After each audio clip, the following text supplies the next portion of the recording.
হযরত উমর ফারুক রাদিয়াল্লাহু তাআলা আনহু যেই সময় খলিফাতুল মুসলিমিন রাস্তা দিয়ে হাঁটতেছেন মক্কা এবং মদিনা উভয় এলাকার নেতৃস্থানীয় লোকেরা ওনার সাথে যাচ্ছিলেন মরুভূমি পাড়ি দিয়ে। একটা এলাকা অতিক্রম করার সময় একজন বৃদ্ধা মহিলা উমরকে নাম ধরে ডাক দিছে। হযরত উমর ঘোড়া থেকে নেমে গেছে, বলতেছেন তোমরা সবাই দাঁড়াও, ভদ্র মহিলা আমাকে ডাকছেন, আমি ওনার কথা শুনে আসি। মক্কা মদিনার মুরব্বী নেতৃস্থানীয় লোকেরা, নবীজির অনেক সাহাবীরা সবাই দাঁড়ায় রইলেন। খলিফাতুল মুসলিমিন ওমর ওই মহিলার সামনে গিয়া মাথা ঝুঁকায়া দাঁড়ায় রয়েছে। মহিলা ডাইকা নসিহত করতেছেন আর উমর কান পেতে মন ভরে শুনতেছে। নসিহত শুনে যখন উনি আসলেন, নেতৃস্থানীয় লোকেরা জিজ্ঞাসা করেন, ইয়া আমিরাল মুমিনিন, মক্কা মদিনার নেতৃস্থানীয় লোকদেরকে দাঁড় করায়া একজন মহিলার ডাকে আপনি গিয়া হাজির হয়ে গেলেন। সামনে এতক্ষণ দাঁড়ায় তার নসিহত শুনলেন। কে উনি কি? উনার পরিচয় তো আমরা কেউ জানি না গো উমর।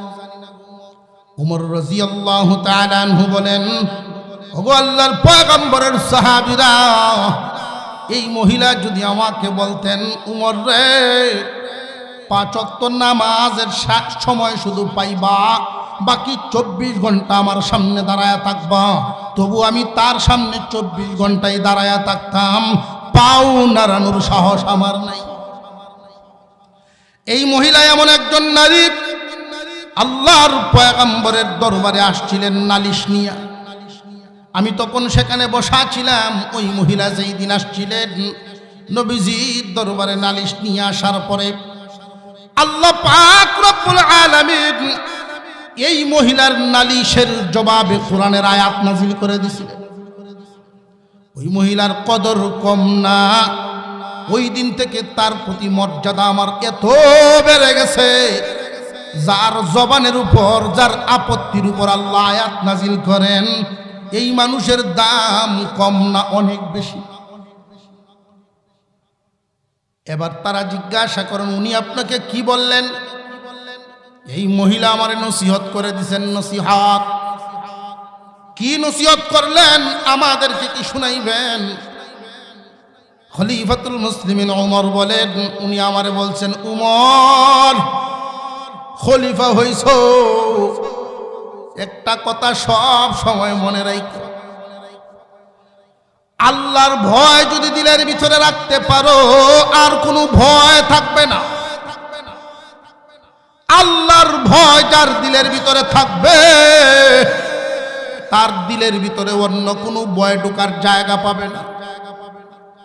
যার ভিতরে আল্লাহর ভয় থাকবে না, দুনিয়ার সকল ভয় তার ভিতরে জায়গা নিবে। আল্লাহর ভয় নাই যার ভিতরে, সন্তান হারাবার ভয় থাকবে, মাল হারাবার ভয় থাকবে, সম্মান হারাইবার ভয় থাকবে, পদ পদবী হারাইবার ভয় থাকবে, বহু ধরনের ভয় তারে ঘিরে রইবে। আর যার ভিতরে আল্লাহর ভয় থাকবে, পৃথিবীর কোনো ভয় তার অন্তরে কাজ করবে না। হযরত উমর মজলিসের মধ্যে বসে জিজ্ঞাসা করে ফেললেন, নবীর সাহাবীরা, তোমাদের মধ্যে কি কেউ আসনি?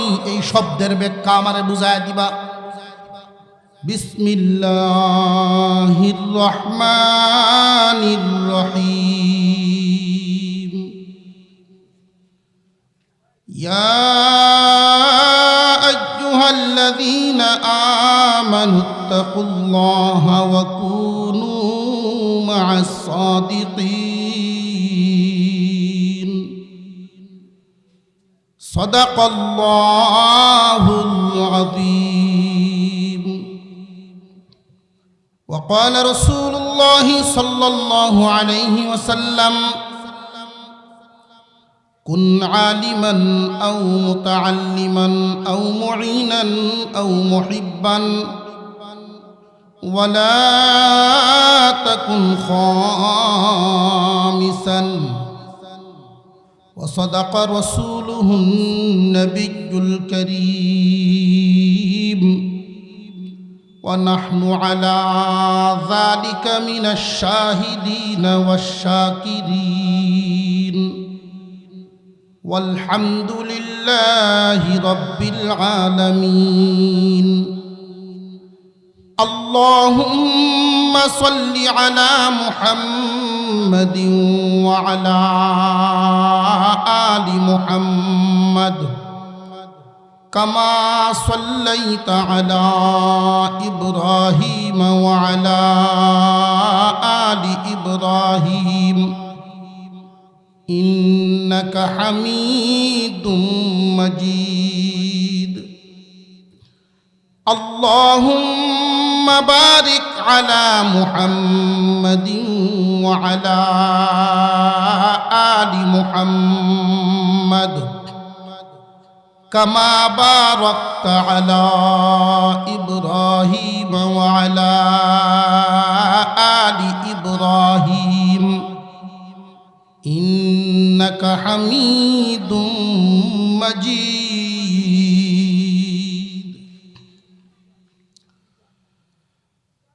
জামিয়া হুসাইন আহমদ মাদানী রহমতুল্লাহ আলাইহি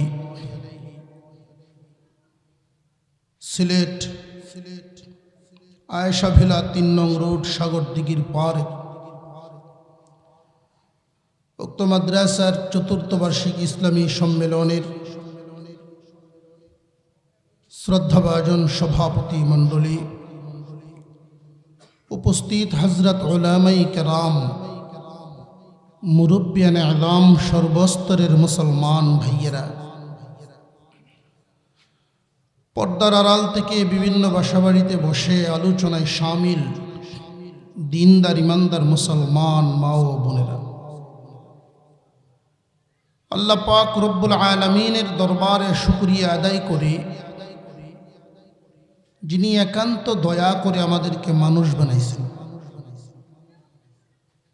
তিনি যদি ইচ্ছা করতেন যে কোনো একটা প্রাণীও বানাইতে পারতেন। বিনা দরখাস্তে বিনা চাওয়ায় একান্ত দয়া করে মানুষ বানাইছেন। আখিরি জামানার পয়গম্বরের উম্মত বানাইছেন। এই মুহূর্তে কোরআনের মজলিসে আমাদেরকে বসায়া রাখছেন। সকলেই সমস্বরে আল্লাহর শুকর আদায় করি, সকলেই বলি আলহামদুলিল্লাহ। আল্লাহ দয়া করে ইমানদারের ঘরে জন্ম দিয়েছেন, এই জন্য খুব সহজে আমরা ইমানদার হতে পারছি। নইলে এই ঈমান নামক দৌলত হাসিল করা অনেকের জন্য কষ্টের ছিল, অনেকের জন্য অসম্ভব ছিল। আল্লাহ পাক দয়া করেছেন, মুমিনের ঘরে জন্ম দিয়া সহজে ইমানদার হতে পারছে। এই ঈমান এমন এক দামি দৌলতের নাম, কেউ যদি সপ্ত রাজ্যের মালিকও হয় আর তার ঈমান না থাকে, পক্ষান্তরে আর একজন মানুষের বাড়ি ঘর জায়গা সম্পত্তি কিচ্ছু নাই, ঈমান আছে, মহান আল্লাহর কাছে এই সপ্ত রাজ্যের মালিক বেঈমানের চেয়ে নিঃস্ব ঈমানদারের দাম অনেক বেশি। যাররা পরিমাণ ঈমান নিয়েও যদি কেউ দুনিয়া ছাড়তে পারে, আল্লাহ 10 দুনিয়ার সমান একটা জান্নাত তাকে দান করবে। আর জান্নাত তো এমন এক জায়গার নাম, অফুরন্ত সুখের ঠিকানা। আল্লাহ আমাদেরকে জান্নাতের মেহমান বানাইবেন। ঈমান নিয়ে কিভাবে যাওয়া যায়? এই দামি দৌলত আমাদের কাছে আছে, ঈমান নামক দৌলত। এই ঈমানকে নষ্ট করার জন্য শয়তান আপনি আমার পিছনে হামেশাই বিভিন্ন ধোঁকা, বিভিন্ন জাল পেতে রাখে।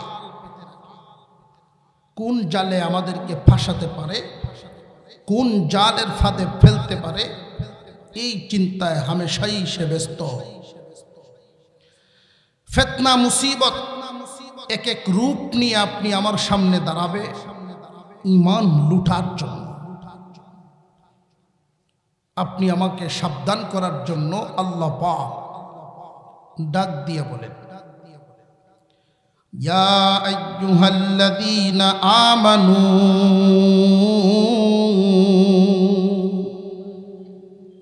হে ঈমানদারেরা,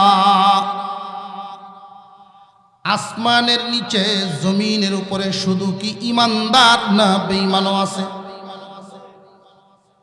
আল্লাহ পাক রব্বুল আলামিন ইয়া আইয়ুহান নাস বলেন নাই, মানব জাতি বলেন নাই, মানব সম্প্রদায় বলেন নাই।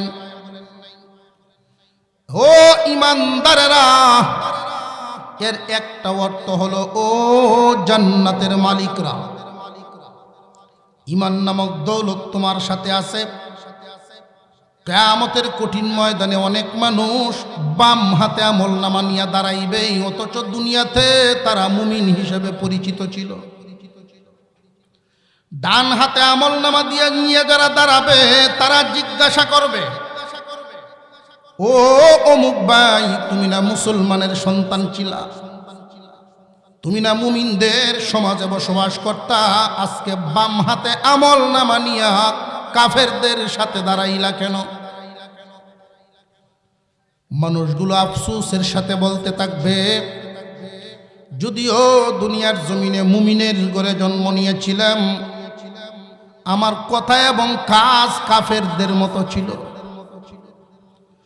আমার কথা এবং কাজ কাফেরদের সাথে সাদৃশ্য থাকার কারণে শয়তান খুব সহজেই আমাকে ধোঁকা দিয়া দুনিয়া ছাড়ার সময় ঈমান হারা করে ফেলছে। ঈমান নামক দৌলত আমার সাথে আনতে পারি না, এই কারণে বাম হাতে আমলনামা নিয়া কাফেরদের সাথে দাঁড়াইছি। ঈমান ছাড়া যারা দুনিয়া ছাড়বে চিরস্থায়ী জাহান্নামী বলে ঘোষিত হবে। আল্লাহ পাক ডাক দিয়া বলেন, আমার মায়ার ঈমানদার বান্দারা, এক নাম্বার সবক তোমরা খেয়াল রাখবা, শয়তান যেন তোমাদেরকে ধোঁকায় ফেলতে না পারে। প্রথম নাম্বার সবক ঈমানদারের জন্য আল্লাহ বলেন, ইত্তাকুল্লাহ, আল্লাহকে ভয় করো। আল্লাহকে ভয় করো, তাহলে আল্লাহর রহমত তোমার পাশে থাকবে। আল্লাহ রব্বুল আলামিন শয়তানের ধোঁকা থেকে তোমার হেফাজত করবেন। আল্লাহকে ভয় করে জীবন যাপন করো। আমরা এখানে যারা আছি, আমরা আল্লাহকে ভয় করিনি না করি না? আমি একটু দেখতে চাই কে কে আল্লাহকে ভয় করে, একটু হাত তুলে দেখান তো দেখি। সুবহানাল্লাহ, মাশাআল্লাহ। আমরা শুধু হাত উঠাইছি তা না, এই কথা যদি বাংলাদেশের সমস্ত মুসলমান নরনারীকে জিজ্ঞাসা করা হয় যে কে কে আল্লাহকে ভয় করেন, হাত তুলেন তো, সকলেই হাত তুলবে। এক বাজারে একজন মানুষ গরু নিয়ে গিয়েছে বিক্রি করার জন্য। তো একদল লোক এসে জিজ্ঞাসা করলো, আপনার এই গরুটা হালে কেমন চলে? শুইলে তোলা যেত না, হালে জুড়লে কি করে? শুয়ে পড়ে। যারা হাল চাষের জন্য গরু কিনবে ওরা কি নিবেই গরু? আরেক দল আসছে, আপনার এই গরু দুধ কেমন দেয়? আমি জানি না। আপনার গরু আপনি জানেন না কেন? আমি একদিন দুধ নিতে গিয়া এক লাথি খায়া এক সপ্তাহ হাসপাতাল আসছে। যারা দুধ খাওয়ার জন্য গরু কিনতে আইছে ওরা নিবই গরু? আরেক দোলাইছে খাওয়াত কেমন, যে আপনি সারা দিন কষ্ট করিয়া ভালো ভালো ঘাস বাইচে বাইচে এনে দিলেন, ইচ্ছা হইলে খাইতেও পারে, নাও খাইতে পারে। যারা গরু লালন পালন করে মোটা তাজা করে লাভ করার আশায় গরু কিনে, ওরা কিনবো, খাওয়ানো বলে না, কোনো কাস্টমার নেই। তো প্রত্যেক গরুর বাজারে কিছু লোক থাকে যারা কৌশলী কথা জানে। এটা শুধু গরুর বাজারে না, বিভিন্ন বাজারে বিভিন্ন সমাজেও এদেরকে পাওয়া যায়। কৌশলী কথা, কৌশলী কথা কেমন একটা উদাহরণ দিলে বুঝবেন। আমার চাচা এক গরু আনছে দুধ খাওয়ার জন্য, এটার দাম যত এর চেয়ে 5,000 বাড়াইয়া দিয়ে আনছে। ধোকাটা কোথায় খাইছে উনি? ওনারে ডাক দিছে যে আপনি হুজুরের চাচা না, রাজীবপুরি হুজুরের চাচা না আপনি? হ্যাঁ। কয়েক ফুটা মিডিয়া দুধ যদি খাওয়া লাগে আমার এই গরু নেন। কয়েক ফুটা মিডিয়া দুধ খাওয়ার আশায় 5,000 বাড়াইয়া দিয়ে আনছে। পরের দিন আমার চাচা এই যে টানা টানলো, এইভাবে 100 টাকার উপরে দুধ হয় না। আমার চাচা তো খুব খেপছে, তো রুমে ডাকতেছে, আমার কথা বলতেছে, হুজুর বেটা ঘুম থেকে উঠছে? তো আমার ডাইকে উঠাইছে, বড় চাচা ডাকেন আপনার, কি হয়েছে? অমুক গ্রামের অমুক আমার এই ঠকানিটা যে দিল, তো আমি এই গ্রামের একজন মাতাব্বর মানুষ, তারে ফোন দিলাম যে আপনার গ্রামে এই নামে কোনো লোক আছে? বলে হ্যাঁ। এমন এমন ঘটনা হয়েছে। তো মাতাব্বরে করছি কি, আরো 2-3 জন মুরব্বী লইয়া ওই দালালরে ধরে লইয়া আমার বাড়িতে এসে সামনাসামনি চাচার সামনে দাঁড়ায় ওই লোক বলতেছে, আমি কি আপনারে বলি নাই কয়েক ফুটা মিঠা দুধ? আমার চাচা তো বুকা হয়ে গেছে, কয় আপনি তো এইভাবেই বলছিলেন। কথা আমার ভুলটা কই? কয়েক ফুটা মিঠা দুধের অর্থ কি এই যে আসলেই কয়েক ফুটা, নাকি অর্থ বোঝায় ভিন্নটা? এটাকে বলে কৌশলী কথা। এটা সবাই বলতে পারে না। এই গরুর বাজারে যিনি গরু বিক্রি করতেছেন মুরব্বী মানুষ, সত্য কথা বলে দিচ্ছেন। কৌশলী কথায় বলতে পারে এমন একজন লোক ওনার কাছে আসছে, চাচা কিয়ামত হইব, গরু বিক্রি হইতো না, আমার কাছে দেন, সাইজ করে বাসন দেওয়া শুরু করছে। ভাই সব এই গরুর ডাইন সাইডে দিয়ে হালে জুড়বেন, দুধ ইচ্ছা মতো টাইনে লইবেন, খাওয়ান লই আপনাদের কোনো চিন্তাই নাই, আলো আটবো কিনা এই কথা কিন্তু উনি বলে নাই, শুধু ডাইনে দিয়ে জুড়বেন এই কথা বলছে। ডাইন সাইডে দেয় সবচেয়ে সরস গরুটাই ধরা হয়। ওনার কথা একটা অর্থ বোঝায়, দুধ লইবেন ইচ্ছা মতো টানবেন, লাত্তি দিব কিনা, দুধ কি পরিমাণ দিব এইটার কোনো বক্তব্য, খাওয়ান লই আপনার কোনো চিন্তা নেই। এখন তো কাস্টমারের ভিড়। এখন গরুর যে মালিক উনি কানে কানে কৌশলী লোকরে কয়, আমার এই গরু বেচতাম না। কই ম্যাডাম এতক্ষণে সাইজ করলাম, আপনি বেচতেন না? কয় না বাবা, আমার এই গরু বেচতাম না। কারণটা কি বেচতেন না কেন? কয় আমার গরুর যে এত গুণ আমি জানি না, আমার গরুর যে এত গুণ এটা আমি তো জানি না। বাবা রে, একটা গুণও আপনার গরুত নাই, সব আমার মুখ,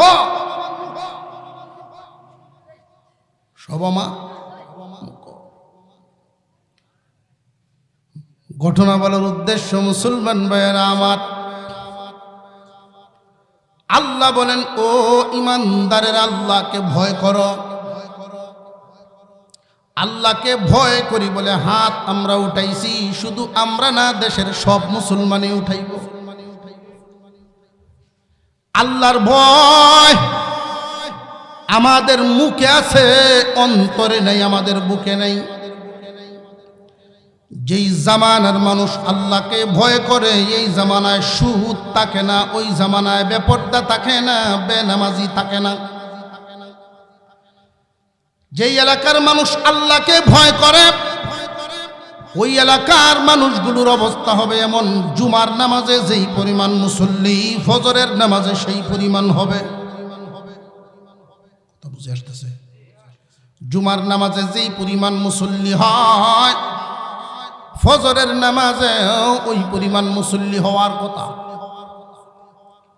আল্লাহকে যদি একজন মানুষ সত্যি ভয় করে, এই মানুষটা কি সুদ খাইতে পারে? বিবি স্ত্রী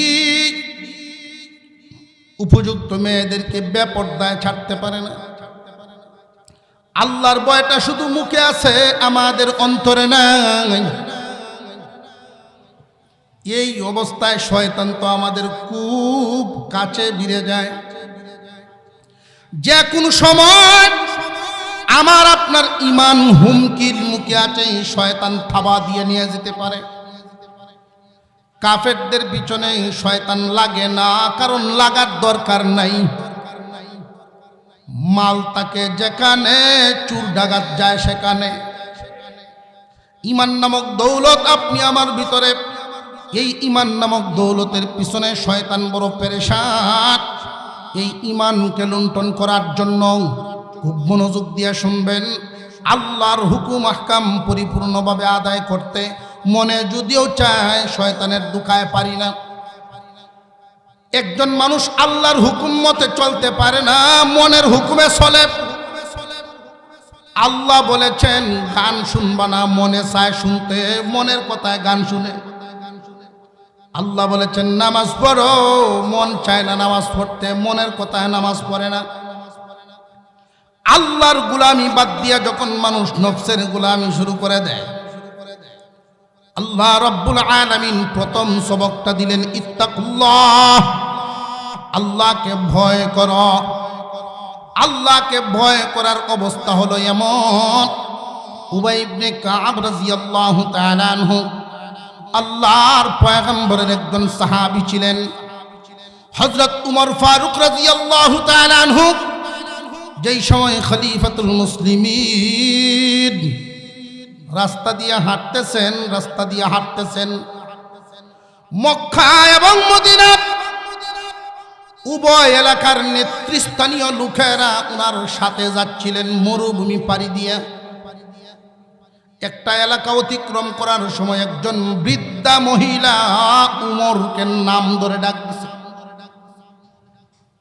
হযরত উমর ঘোড়া থেকে নেমে গেছেন, বলতেছেন তোমরা সবাই দাঁড়াও, ভদ্র মহিলা আমাকে ডাকছেন, আমি ওনার কথা শুনে আসি। মক্কা মদিনার মুরব্বী নেতৃস্থানীয় লোকেরা, নবীজির অনেক সাহাবীরা সবাই দাঁড়ায় রইলেন। খলিফাতুল মুসলিমিন ওমর ওই মহিলার সামনে গিয়া মাথা ঝুঁকায়া দাঁড়ায় রয়েছে। মহিলা ডাইকা নসিহত করতেছেন, আর উমর কান পেতে মন ভরে শুনতেছেন। নসিহত শুনে যখন উনি আসলেন, নেতৃস্থানীয় লোকেরা জিজ্ঞাসা করেন, ইয়া আমিরাল মুমিনিন, মক্কা মদিনার নেতৃস্থানীয় লোকদেরকে দাঁড় করায়া একজন মহিলার ডাকে আপনি গিয়া হাজির হয়ে গেলেন। সামনে এতক্ষণ দাঁড়ায় তার নসিহত শুনলেন। কে উনি কি? উনার পরিচয় তো আমরা কেউ জানি না গো উমর। উমর রাদিয়াল্লাহু তাআলা আনহু বলেন, ওগো আল্লাহর পয়গম্বরের সাহাবীরা, এই মহিলা যদি আমাকে বলতেন উমর রে 5 ওয়াক্ত নামাজের সময় শুধু পাইবা, বাকি 24 ঘন্টা আমার সামনে দাঁড়ায়া থাকবা, তবু আমি তার সামনে 24 ঘন্টায় দাঁড়ায়া থাকতাম, পাও নাড়ানোর সাহস আমার নাই। এই মহিলা এমন একজন নারী, আল্লাহর পয়গম্বরের দরবারে আসছিলেন নালিশ নিয়া। আমি তখন সেখানে বসা ছিলাম। ওই মহিলা যেই দিন আসছিলেন নবীজির দরবারে নালিশ নিয়ে আসার পরে আল্লাহ পাক রব্বুল আলামিন এই মহিলার নালিশের জবাবে কোরআনের আয়াত নাযিল করে দিয়েছিলেন। ওই মহিলার কদর কম না, ওই দিন থেকে তার প্রতি মর্যাদা আমার এত বেড়ে গেছে, যার জবানের উপর, যার আপত্তির উপর আল্লাহ আয়াত নাজিল করেন, এই মানুষের দাম কম না অনেক বেশি। এবার তারা জিজ্ঞাসা করেন, উনি আপনাকে কি বললেন? এই মহিলা আমারে নসিহত করে দিছেন। নসিহত কি নসিহত করলেন? আমাদেরকে কি শুনাইবেন? খলিফাতুল মুসলিমিন ওমর বলেন, উনি আমারে বলছেন, উমর খলিফা হইছো, একটা কথা সব সময় মনে রাখো, আল্লাহর ভয় যদি দিলের ভিতরে রাখতে পারো, আর কোনো ভয় থাকবে না। আল্লাহর ভয় যার দিলের ভিতরে থাকবে, তার দিলের ভিতরে অন্য কোনো ভয় ঢোকার জায়গা পাবে না। যার ভিতরে আল্লাহর ভয় থাকবে না, দুনিয়ার সকল ভয় তার ভিতরে জায়গা নিবে। আল্লাহর ভয় নাই যার ভিতরে, সন্তান হারাবার ভয় থাকবে, মাল হারাবার ভয় থাকবে, সম্মান হারাইবার ভয় থাকবে, পদ পদবি হারাইবার ভয় থাকবে, বহু ধরনের ভয় তারে ঘিরে রইবে। আর যার ভিতরে আল্লাহর ভয় থাকবে, পৃথিবীর কোনো ভয় তার অন্তরে কাজ করবে না। হযরত উমর মজলিসের মধ্যে বসে জিজ্ঞাসা করে ফেললেন, নবীর সাহাবীরা, তোমাদের মধ্যে কি কেউ আসনি এই শব্দের ব্যাখ্যা আমারে বুঝায় দিবা? আল্লাহ যে বললেন ইত্তাকুল্লাহ, আল্লাহকে ভয় করার জন্য কিভাবে জীবন যাপন করলে আল্লাহকে ভয় করা হয় আমার একটু বুঝায় দাও। নবীজির সাহাবীরা কেউ উঠে দাঁড়ান না, কেউ বলতেছেন না, কারণ আল্লাহর নবীর সাহাবী উমরের ভয় অন্তরে কি কম আছে? উমরের মর্যাদা কি কম না অনেক বেশি? খলিফাতুল মুসলিমিন উমর, আল্লাহ পাক উনার মর্যাদা কেমন বাড়াইছেন, কেমন বাড়াইছেন। উনার খেলাফত আমলে হযরত আলী রাদিয়াল্লাহু তাআলা আনহু ঘুমাইছেন মদিনায়। গভীর রজনীতে, শেষ রাত্রিতে স্বপ্নে দেখতেছে। কি স্বপ্ন দেখলেন? আল্লাহর পয়গম্বরকে স্বপ্ন দেখেন মসজিদে নববীর নামাজের ইমামতি করে। ফজরের নামাজ হচ্ছে, ইমামতি করেন আল্লাহর পয়গম্বর। সাহাবীরা পিছনে দাঁড়াইছেন। নামাজ শেষ হলে নবীজি যখন সালাম ফিরাইলেন, এমনি মসজিদে নববীর সামনে একজন মহিলা আয়েশা ডাকতেছে, কে আছো? একজন আসো, আমার নতুন গাছের খেজুর আমি নিয়ে আসছি বিশ্ব নবীকে দেওয়ার জন্য। নতুন বাসায় যদি কেউ উঠে, একজন বরকতি মানুষকে নিয়ে পা ফেলা হয়। নতুন গাছে কিছু যদি হয়, বরকতি মানুষকে খানা খাওয়ানো। প্রথম প্রথম বেতন পায় বা বিদেশ থেকে কেউ পাঠায়, মসজিদে দেয়, মুসল্লিদেরকে দেয়, আলেম ওলামাদেরকে, বরকতি মানুষদেরকে দেয়। এটা এই জামানার প্রচলন না, বিশ্ব নবীর জামানার। আনসার মহিলা নতুন গাছের খেজুর নিয়ে মসজিদে নববীর সামনে হাজির। স্বপ্নটা দেখতেছেন হযরত আলী। এই ঘটনাটা কি বাস্তব না স্বপ্ন? স্বপ্ন দেখতেছিলেন। মহিলা ডাকতেছে, কে আছো? পাত্রটা নেও, বিশ্ব নবীর হাতে দাও, উনি নিজেও যেন খান, উনার সাথীদেরকেও খাইতে দেন। নবীজির একজন সাহাবী আগায় গিয়া পাত্রটা আনলেন, আল্লাহর পয়গম্বরের মুখে দিলেন। এবার সাহাবীদেরকে দেওয়ার জন্য একজন একজন করে ডাকতেছেন।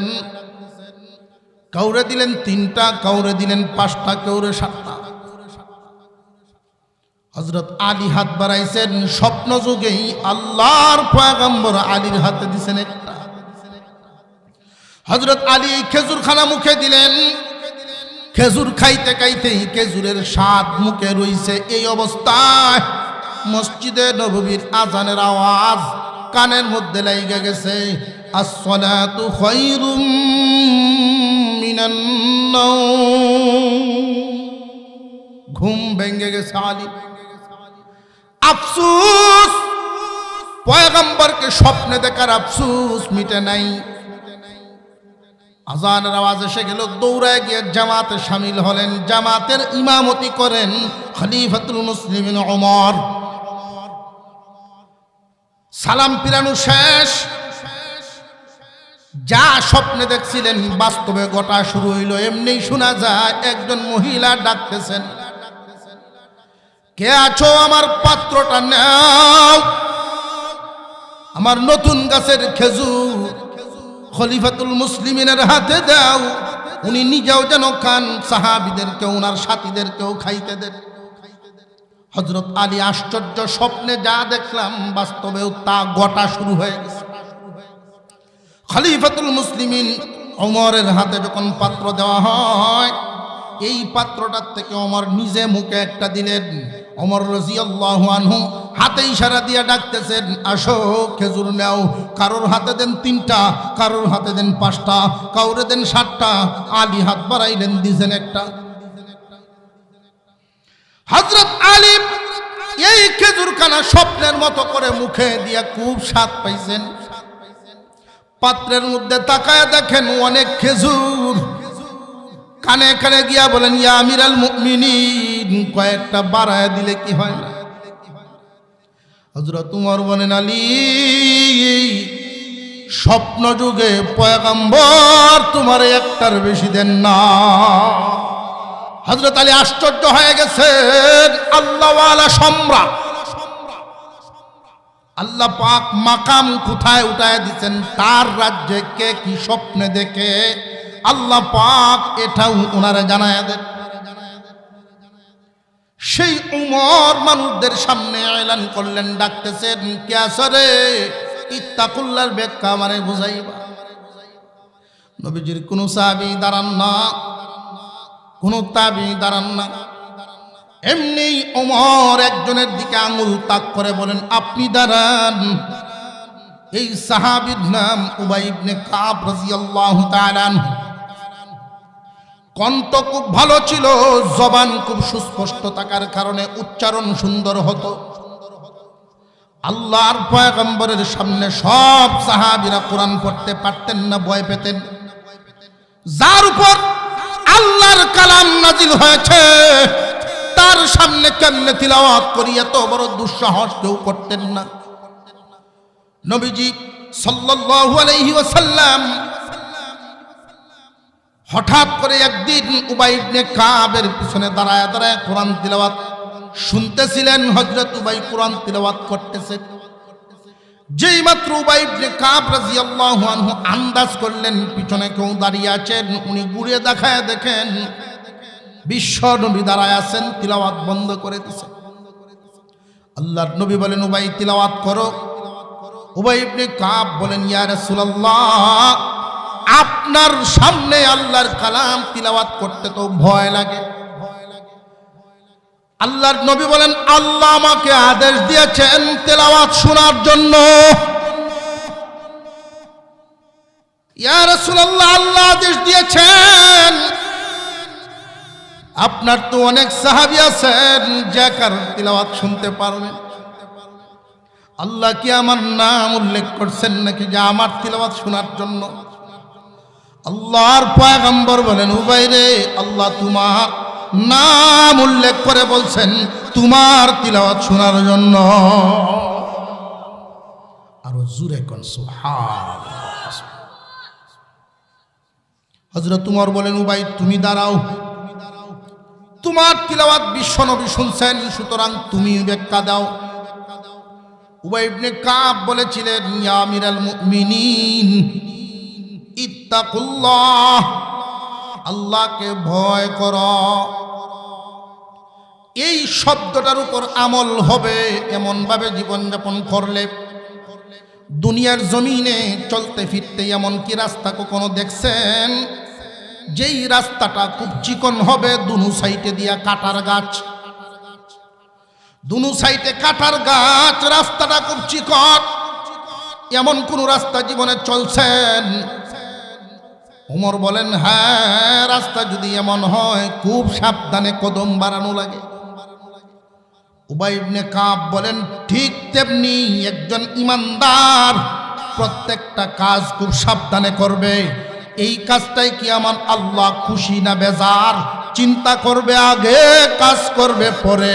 যারা চিন্তা করিয়া বেঁচে থাকবে তার অন্তরে আল্লাহর ভয় ঢুকবে।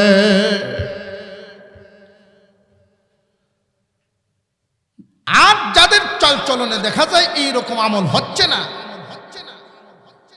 তাহলে তুমি শয়তানের হুমকির মুখে আছো। ইমান নিয়ে যদি দুনিয়া ছাড়বার না পারো তাহলে মুশকিল, সব হারাইলা। শয়তান তোমার কাছ থেকে থাবা দিয়ে যেন ইমান না রাখতে পারে, এই জন্য আল্লাহ পাক 2 নাম্বার আর এক সবক দিয়া দিলেন। তাকওয়ার মাপকাঠি সবার সমান না, আমলের অবস্থা সবার সমান না। কারোর ভিতরে তাকওয়া পুরাপুরি আসতে নাও পারে। আল্লাহ রাব্বুল আলামিন এই জন্য দ্বিতীয় সবক দিয়া বান্দাদেরকে ঈমান নিয়ে মরার সহজ একটা পন্থা বের করে দিলেন। ওয়াকুনু মা'আস সাদিকিন।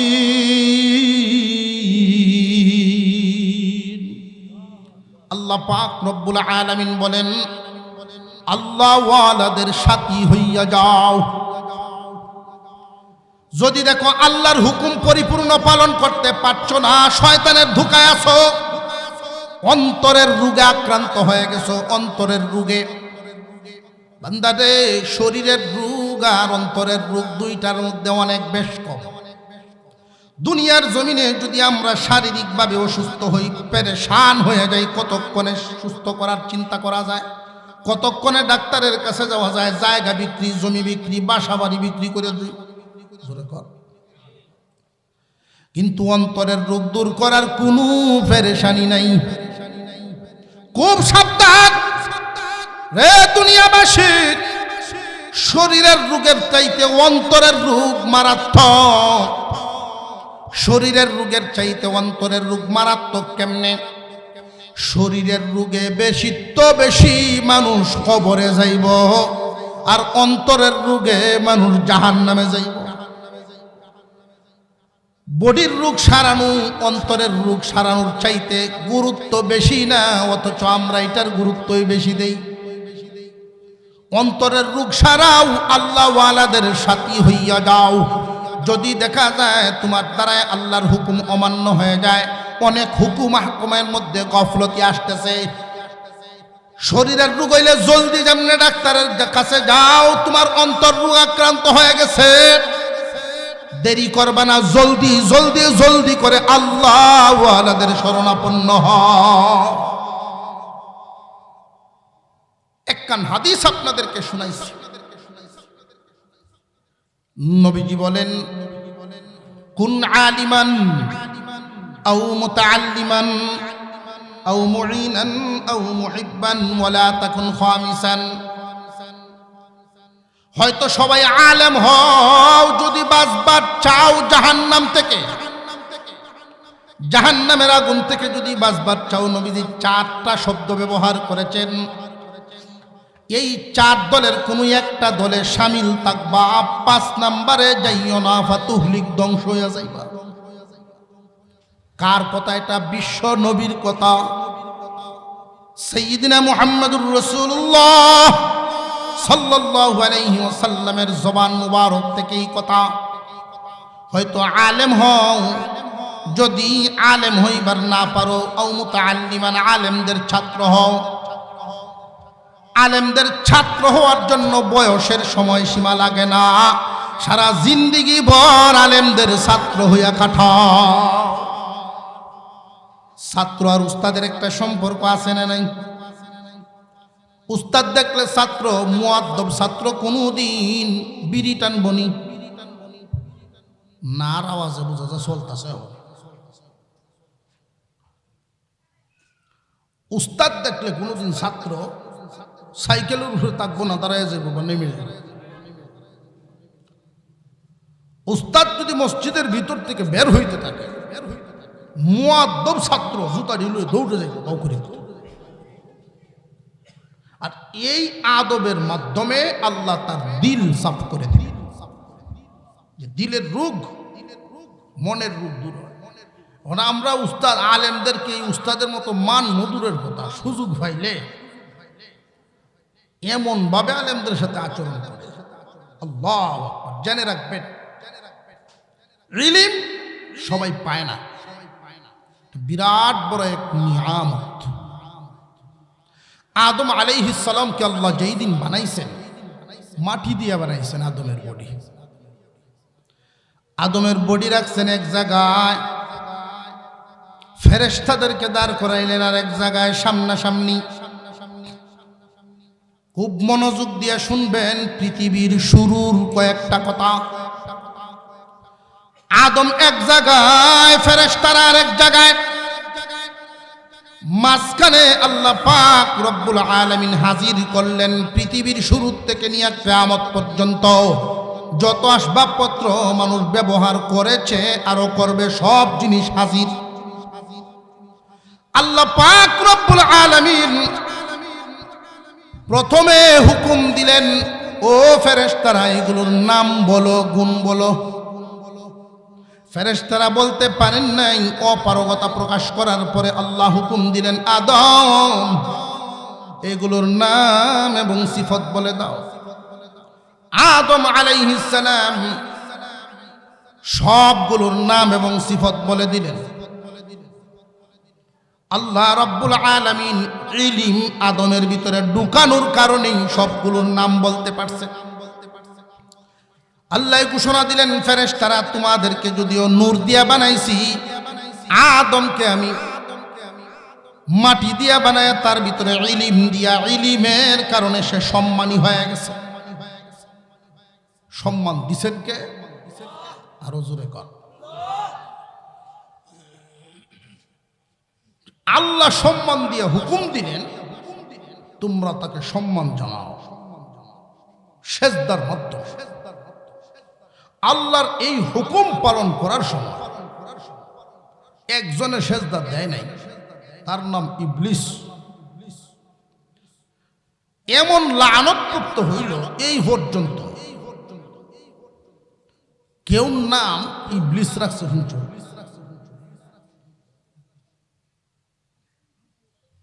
কেউর 7 ফুট, যে হট্টার নাম রাখছে ইবলিস, এরকম আছে। লানতপ্রাপ্ত এমন হইছে এই শব্দটা শুনলেই মানুষ ঘৃণা করে আর চিরদিনের জন্য ক্ষতিগ্রস্ত হয়ে গেল। পক্ষান্তরে যারা সেজদা দিয়েছিলেন ফেরেশতারা, এদের মধ্যে একজন আগে দিয়েছে। এই ফেরেশতার নাম ইসরাফিল আলাইহিস সালাম। আল্লাহ বলেন, ফেরেশতারা সবাই সেজদা দিছ, এর মধ্যে ইসরাফিল আগে দিছে। আমি খুশি হইয়া ইসরাফিলের কপালে 30 পারা কোরআন লিখে দিলাম। একজন সম্মান দেয় নাই, লানতপ্রাপ্ত। বাকিরা সম্মান দিছেন, আল্লাহর হুকুম পালন হয়েছে। একজন আগে দেয়া দিছেন, পুরস্কার পায় গেছে। এই পৃথিবীর জমিনে 2 দল মানুষ, এক দল আলেম উলামাদের কাতারে, আরেক দল আলেমদের বিরুদ্ধে। এক দল আল্লাহওয়ালাদের কাতারে, আরেক দল আল্লাহওয়ালাদের বিরুদ্ধে। সুকৌশলে চেষ্টা করে কোরআন হাদিসের বিরুদ্ধে কেমনে যাইতে পারে। মুসলমান ভাইরা, আপনারা যে এখানে বসছেন কোরআনের পক্ষে, কোরআনের মহব্বতে বসছেন, ঠিক না বেঠিক? এই কোরআনের সাথে সম্পৃক্ত যা আছে সারা জিন্দেগি ভর এই মহব্বত দিলের ভিতরে জাগায় রাখবেন। এই মহব্বতটুকু আপনাকে কি পুরস্কার দিবে? ঈমান নামক দৌলত নিয়ে দুনিয়া চড়তে পারবে। আর যারা এই দলের বিরুদ্ধে অবস্থান করে, যত ভালো নামি দামি মানুষই থাকুক, ঈমান নিয়ে দুনিয়া চড়তে পারবে না, বেঈমানের মরণ হবে। উদাহরণ মিশরের ফেরাউন আর বিবি আসিয়া। মুসা আলাইহিস সালামকে মহব্বত করার কারণে আসিয়াকে আল্লাহ ঈমান নামক হাদিয়া দিলেন, আর ঘৃণা করার কারণে ফেরাউন বাদশাহ হইয়াও ঈমান পাইল না। বেঈমান। এই এলাকায় যারা বসবাস করে প্রত্যেকের জন্যই আমি এই কথাটা বলতেছি, কোরআন যেখানে তালিম হয়, কুরআনুল কারীম তালিম প্রত্যেকের ঘরে ঘরে হওয়া উচিত। ফাঁকে একটা কথা বলে দিই,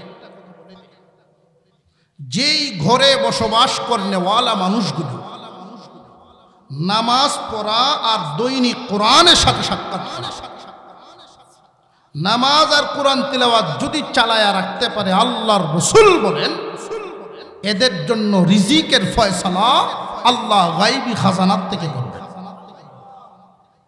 সুবহানাল্লাহর আওয়াজে আপনারা খুশি না?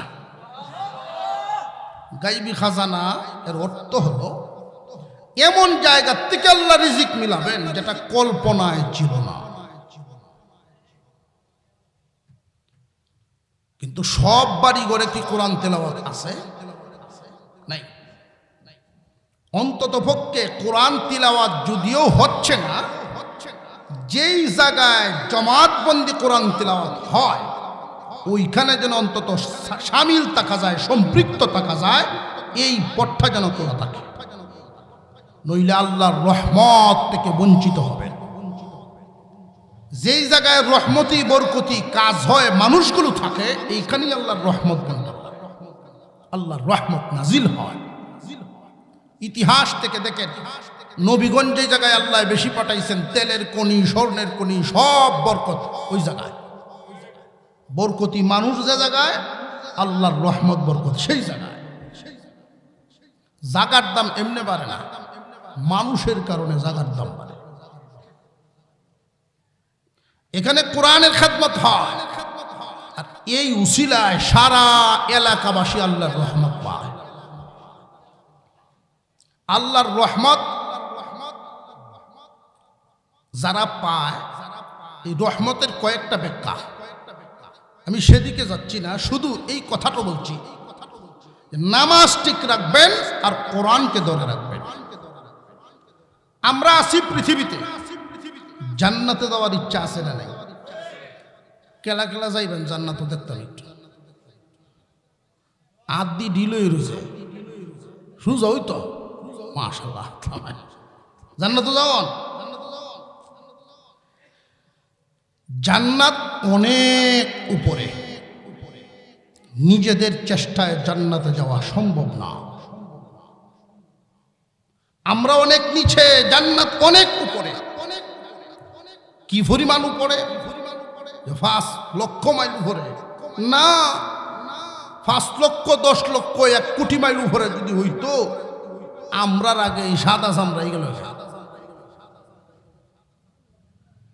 যারা রকেট আবিষ্কার করে তারার ইমান না থাকলেও গেলই গিয়া না। প্রথম আসমানি 500 বছরের রাস্তা। কেউ যদি রকেট নিয়ে রওনা দেয়, এরপরে তো আসমান হইতো না, 500 বছর বাঁচতই না।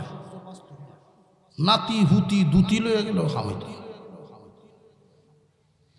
অথচ এর ভিতরে আসমান আছে। এই আসমানের নিচে জান্নাত আছে, দ্বিতীয় আসমান, তৃতীয় আসমান, চতুর্থ আসমান, এরকম 7টা আসমান, 7টা শূন্যস্থান, 7000 বছরের রাস্তা। জমিন থেকে 7000 হইল 7টা আসমান, আরো শূন্যস্থান 7000 পাড়ি দিয়ে সিদরাতুল মুনতাহা, টোটাল 14000 বছরের রাস্তার ভিতরে জান্নাত নাই। আল্লাহ বলেন, বান্দা বান্দিরা, পৃথিবীতে তোমরা অনেক নিচে আর জান্নাত অনেক উপরে। তোমাদের চেষ্টায় জান্নাতে আসতে পারবা না আমি আল্লাহর রহমত ছাড়া।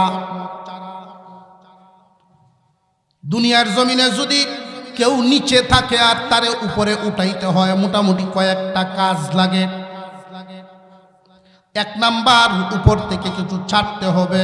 2 নাম্বারে যা ছাড়বেন শক্ত করে ছাড়তে হবে। 3 নাম্বার, নিচ থেকে ধরতে হবে, 4 নাম্বার উপর থেকে টানতে হবে। 4টা কাজের মাধ্যমে একজন নিচের মানুষকে উপরে উঠানো যায়। ধরেন কুয়ার ভিতরের একটা মানুষ, এই কুয়ার ভিতরের মানুষটারে যদি উপরে উঠাইতে চান, 4 কাজের সমন্বয়। 1 নাম্বার কিছু একটা ছাড়বেন, 2 নাম্বারে শক্ত করবেন, 3 নাম্বারে নিচ থেকে ধরবে, 4 নাম্বারে উপর থেকে টানবেন। আল্লাহ বলেন, বান্দারা তোমরা অনেক নিচে, জান্নাত অনেক উপরে, নিজেদের চেষ্টায় আসতে পারবা না, এই জন্য আমি আল্লাহ রশি ছাড়লাম। এই রশিটা শক্তও করলাম, ধরবাই শুধু তুমি, টান দিয়া উঠাইব আমি। 4 কাজের 3টাই করছেন আল্লাহ, একটা করবো আমরা, শুধু ধরা। আর আল্লাহর রশির নাম কুরআনুল কারীম। এই কোরআন নামক রশিতে তামাম দুনিয়ার সমস্ত মুফাসসির একমত, ওয়াতাসিমু বিহাবলিল্লাহি জামিআ, এর দ্বারা আল্লাহ কোরআন বুঝাইছেন। কোরআনকে রশি বললেন কেন? নিচ থেকে যদি কাউরে উপরে উঠানো লাগে, মইও তো বলতে পারে। এই মই কারোর উপরে পড়লে ব্যথা পাবে, কিন্তু রশি ফললে ব্যথা যায় কই? এই যেমন যেত না, নারে তাকবীর, আস্তে আস্তে বলছে। অনেকে আছে নারায়ে তাকবীরের আওয়াজ ভাল লাগে না। আমি এটা বুঝলাম না। জেনে রাখবেন, যারা যত ধরনের যুক্তি দিক, মুসলমানের আওয়াজ, নারায়ে তাকবীরের আওয়াজ যত নিচা হবে, বাতিলের আওয়াজ তত উঁচা হবে। আর বাতিলের আওয়াজ যদি নিচা করতে হয়, তোমার আমার আওয়াজ উঁচা করতে হবে। আল্লাহ সহি বুঝদেন বলুন আমি। এইখানে কোরআনের তালিম হয়। সমস্ত মুসলমানের দায়িত্ব, যাদেরকে আল্লাহ জবান দিয়েছেন, জিহ্বা দিয়েছেন, প্রত্যেকেই কোরআন পড়া। সকলের পক্ষ থেকে এই জায়গায় কোরআন পড়া হয়। এখন এদেরকে দেখাশোনা করার দায়িত্ব সবার উপর আছে না নাই? এই দায়িত্বটা কয়েক ভাবে হবে। নবীজি 4টা ভাগ করছে। প্রথম ভাগ আলেম উলামারা পড়াইতেছেন, দ্বিতীয় ভাগ এই এলাকার মানুষ আলেমদের ছাত্রর মতো হইয়া থাকা, মান্য চিহ্নের ক্ষেত্রে। 3 নাম্বার আও মুঈনান, আলেমদের সাহায্যকারী হওয়া। 4 নাম্বারে আও মুহিব্বান, মোহব্বত করনেওয়ালা হওয়া। এইখানে যারা আছেন আমার সামনে, মাইকের আওয়াজ যতদূর যায়, সবাইকে আল্লাহ দুনিয়ার হালত সমান রাখেন নাই।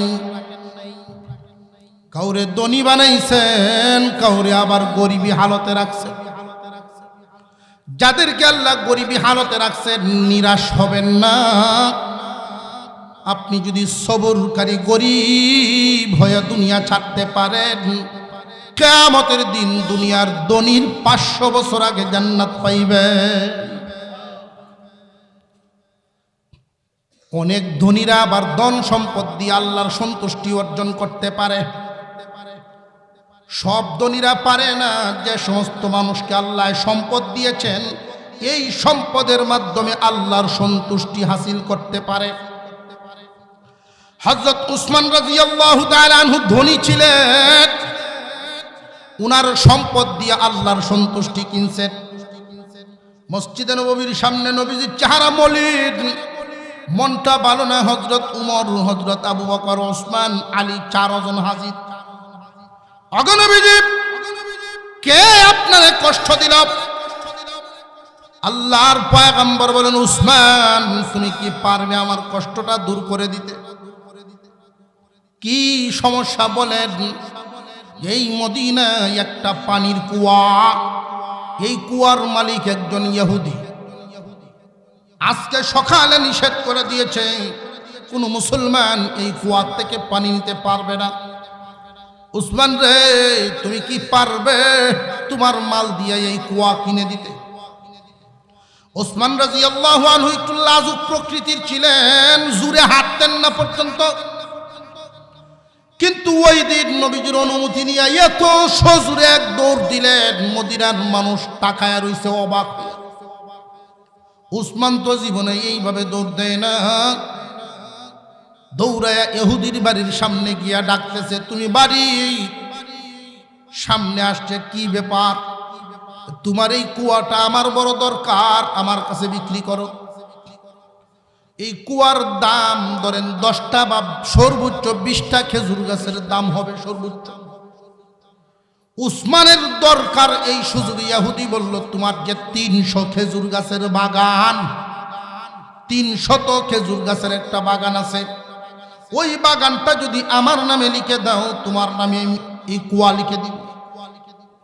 হযরত উসমান বলেন, পদ্ধতি চালু করো, আমি রাজি আছি, ব্যবস্থা করো। সাথে সাথে লেখালেখি হয়ে গেল, 300 খেজুর গাছের বাগানটা দিয়া দিলেন। বিনিময়ে এই কুয়াটা খরিদ করলেন বিশ্বনবীর সন্তুষ্টির জন্য। বেচা কেনা শেষ। উসমান রাদিয়াল্লাহু তাআলা আনহু বলেন, আমার মন শান্তি হয়ে গেছে কুয়াটা কিনতে পেরে। বেচা কেনার সময় উপস্থিত হয়ে গেছেন আশপাশের কয়েকজন মানুষ। দূর থেকে একজন জিজ্ঞাসাই করে ফেলছেন, ওগো উসমান, এত চড়া দাম দিয়ে এই কুয়াটা কেন কিনলা? হযরত উসমান ওই দিন বলেছিলেন, তোমরা জানো না, এই মুহূর্তে যদি আমার সমস্ত সম্পত্তি দাবি করত, তবু আমি দিয়া হইলেও ওই কুয়াটা কিনতাম। কারণ বিশ্ব নবীর সন্তুষ্টি, আল্লাহ সন্তুষ্টি। এই কুয়া কিনে নবীজির সামনে নিয়ে পেশ করে দিলেন, আমি এই কুয়া আপনাকে হাদিয়া দিয়ে দিলাম গো নবীজি। আল্লাহ আর পয়গম্বর পানি পান করার জন্য সারা মদিনাবাসীকে আম করে দিলেন। শুধু মুসলমান না, সবাই পানি পান করতে পারবে। উসমানের জন্য সুসংবাদ দিলেন, উসমান রে, আল্লাহ মাল দেন অনেক রে, কিন্তু এই মাল দিয়ে আল্লাহর সন্তুষ্টি সবাই কামাইতে পারে না। অনেক মানুষ এই মালওয়ালা হওয়ার কারণে, বেশিরভাগ ধনীরাই মালের কারণে গুনার কামের সাথে সম্পৃক্ত হয়। খুব কম মানুষ এই মাল দিয়া আল্লাহর সন্তুষ্টি খরিদ করতে পারে। উসমান, কিয়ামতের দিন আমারে আল্লাহ যেইভাবে একটা হাউজে কাউসার দিবেন, তোমারেও ছোট্ট একটা কুয়া দিবেন, তুমি পান করবা, তোমার পরিচিত বন্ধু বান্ধব আত্মীয় স্বজনরে পানি পান করাইবা। মুসলমান ভাইয়ের, যাদেরকে আল্লাহ মাল দিছেন তাদের হালত একটা, যাদেরকে মাল দেন নাই তাদের হালত একটা। এই এলাকায় যারা বসবাস করে, প্রথম কথা হলো সকলের দায়িত্ব ওই মাদ্রাসার জন্য দোয়া করা, এটা হলো সকলের দায়িত্ব। 2 নাম্বার কাজটা হইল, যাদেরকে আল্লাহ মাল দিছেন তাদের জন্য কিছু করণীয়। হুজুর আমার কাছে বলছেন, প্রতি বছর 72 বস্তা চাল লাগে বোর্ডিং চালাইলে। এই এলাকায় যারা বসবাস করেন, আল্লাহ তাআলা এমন মানুষও এখানে রাখছেন, এই 72 ব্যাগ চাল একজনই দিয়ে দিতে পারে, এমন মালওয়ালাও আল্লাহ রাখছেন। কিন্তু একটার তো না, প্রতিষ্ঠান তো আরো আছে, অনেক দিক দিয়ে দান করা লাগে। এই জন্য আমরা একটু বন্টন করে নেই, এই প্রতিষ্ঠানের হকও আদায় হইতো, অন্য দিকেও হাত খোলা থাকতো। প্রথম অনুরোধ, আমি 10-15 মিনিট সময় চায়া নিলাম, কেউ উঠবেন না, সবাই দান করতে পারে না। যিনি দান করেন ওনার জন্য সকলে দোয়া তো করতে পারবে, দোয়া করার দায়িত্ব না? আর একটু জোরে কর। আমরা প্রথম অনুরোধ, উঠব না। 72 ব্যাগের মধ্যে এক ভাই নাকি গত আমার আগে মুলাইদি সাহেবের কাছে প্রতি মাসে 1 বস্তা দিবেন, 12 ব্যাগ হয়ে গেছে। 72 থেকে 12 গেলে আর কত থাকে? 60 ব্যাগ। 30 পারা কুরআনুল কারীম এখানে পড়ানো হয়। ভাই সাহেব আছে?